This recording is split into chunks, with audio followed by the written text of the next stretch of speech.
এখন আমরা উপস্থিত হয়েছি কোথায় বলো তো? আশা করি তোমরা সবাই বুঝতে পারছো কোথায়। এই যে দেখো পেছনটা, এই যে আমাদের মিনি দীঘা। মিনি দীঘার একটা অংশে আমরা উপস্থিত হয়েছি। জল বেশ ভালোই আছে, একবারে খারাপ নয়। যে জায়গাটা ভিড় বেশি সেই জায়গাটায় আমরা নেই, এখন আমরা আছি অন্য দিকটাই। দেখাও একটু দেখাচ্ছি আমি ঘুরিয়ে। এই যে দেখো আমরা মিনি দীঘায় উপস্থিত। দীঘার সমুদ্রে প্রচুর ঢেউ, অসম্ভব ঢেউ দীঘাতে। এই যে ঢেউ, এত ঢেউ যে লোকে ভয়ে কিন্তু স্নান করতে নামছে না কেউ, সবাই এই যে বসে আছে এখান দিয়ে।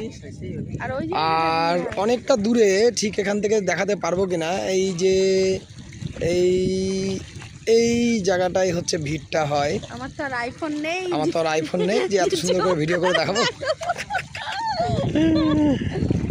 আমরা এসছি আজকে দীঘাতে, প্রচণ্ড ঢেউ, জলে যা ঢেউ দেখা যাচ্ছে। এই ঢেউতে নামা খুব কঠিন, সেই জন্য কেউই সাহস করে নামছে না, সবাই কিন্তু এখানে সাইডে বসে আছে। সবাইকে দেখো, তো খুব তাড়াতাড়ি চলে আসো, খুব তাড়াতাড়ি চলে আসো, কারণ বেশি দিন মনে হয় না আর এই জল থাকবে, কারণ বৃষ্টি হচ্ছে না আগের মতন, আর বৃষ্টি থেমে গেছে, জল কিন্তু অনেক কমে গেছে। টাটা।